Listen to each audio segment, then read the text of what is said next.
All right, man. Big Reed here, continuing our day full of interviews. A lot of dope artists coming through, and I've been wanting to talk to you, bro. Larren Wong, what's good? How you feeling? I'm feeling great, man. Feeling good. Good to be alive. Now I know you from the Bay Area. Yes, sir. You know, I know you. I think you stay down in L.A. right now. Correct. Which a lot of artists, that are doing their thing or doing. Right. I've been paying attention to your music. I see a lot of mutual people that I've had a chance to interview and hang out with in the past. Sharing your content, sharing your music. So I've come across what you've been doing for a little bit of while now. When I saw your name on the list, I was juiced, bro. So it's an honor to finally be able to meet you. No, man. Thank you for having me, man. I appreciate you. For sure. And I know you just dropped a project, right? Yes, sir. Songs I don't like to sing. Songs that I hate to sing. The songs I hate to sing, right? Why do you hate to sing these songs, bro? They're good. All right. No, that's a funny story, but just my main inspiration for music ever since we started making music has always been women, bro. Mm-hmm. Yeah, I'm gonna be just forthright about that. It's women. So For sure. A lot of my music, I tell myself a lot, like in terms of the women that I'm seeing, and it's just real stories, anecdotal experiences. So the reason why I titled it "Songs I Hate to Sing" is because the title implies kind of that these records were made about somebody that I don't like to think about that much anymore. Yeah. I got you. How'd you like initially kick off your career? How'd you get into music? What inspired you? I know that's such a cliche question, but it's something I like to ask everyone the first time I talk to them. Okay. Well, my father's a DJ, and my grandpa played jazz, so real big instrumentalist. So that's always been I picked up the guitar in middle school, but didn't take music seriously until about 3 years ago, because I was doing football super heavy up until 2019, I would say. So yeah, and then 2019, stopped doing football, come out here, can't get a job. I'm like, I just got to do something else. So I went out to LA and met, I'm not sure if you know Jay Ant, HBK. Very familiar. Yeah, sure. Jay. I never met him, but like we follow each other. We never talked or anything. But legend, super legend. But yeah, I met him at one of my homegirl, Nye.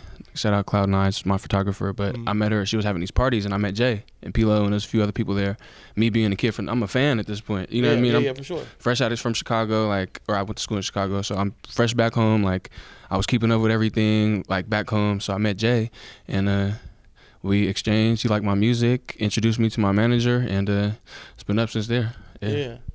That's what's up. It's dope. Like when artists that are from our region are embraced by other artists that have already come up and established themselves and done dope things. For sure. Because for a while that was rare. That was like it wasn't happening. Right. But it seemed like from that era of 2012, 2013, like you mentioned, up until now, it's changed for the most part. I know there's some areas where people ain't really trying to work with each other and everything like that. Right. But I think especially from that group, from that particular era, like it's a lot of people that are really embracing each other. And I think that's super dope. Hell yeah. Look, man, I like your music. I think you're hella talented. Where'd you play football at? What's the football story? Okay, so I'm a big fan of football. I am a Union City Colts alumni. Logan, shout out. Yeah, James Logan football alumni.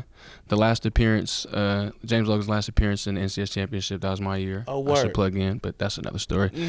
From there, I got a scholarship to play for Northwestern University in Chicago, so I played there for 5 years. Got a master's degree in creative management. After that, got drafted as a free agent to Seattle. So I played at Seattle for a little bit, and then got cut. Unfortunately, Seattle was super lit. And then played in New York. I was on the Giants for a little bit and got cut. And then played in Calgary. I was in Canada for a little bit, so that was a different experience. Came back home, couldn't find a job, even though I had these crazy degrees. That's when it clicked. Yeah, it was like, what is going on? So this is. My eyes got open. So you actually have to learn how to do something, so I just focused on something that I already knew how to do, and it was music. Absolutely. That's what's up. That's a crazy story, bro. You gonna write a book at some point?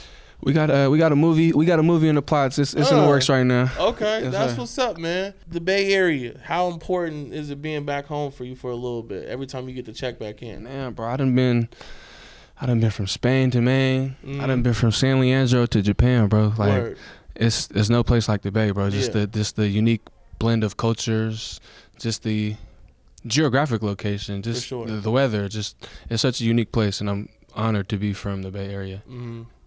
That's what's up. Who are some of your well, they might be co-workers, I guess you could say at this point within the music game that you've been working with lately on some new projects or anything like that? Yeah, no, I would love to mention them. I love Bay Area artists. No, absolutely. I'm big on Bay Area. Me too. I'm super big on Bay Area, but so when I have to off top, the first person I gotta say is Drew Banga. Drew, yeah, Bay Area producer #1 in my mind, Drew Banga. So he's been a big help just with everything, not even musically, but just logistically. You know what I mean? He helps a lot with us. My buddy Payshawn on production is fire. Shout out, he's from Hayward as well, Union City area. Ramon Criswell, another fire writer. It's a lot of people. Wade 08, you know, Zayabel, Kazia from Vallejo. Kaylani, like, you know, it's a lot of people. The Bay Area is heavy in LA, and I never feel like homesick because I'm always like, there's always a familiar tone or accent or just personality, or, you know, I love how heavy we're rocking in LA right now. Absolutely, that's what's up. Like you said, it's always dope to hear like somebody talk the way we do, for sure, or act the way we do, because you know, anytime I go to Vegas and I'm just having fun, they're like, "Oh, you're from the Bay." For sure. They know immediately, like based on the music, whatever songs we get hyped to, or you know, get juiced to, whatever it is. You know, it's different. So it's dope to see.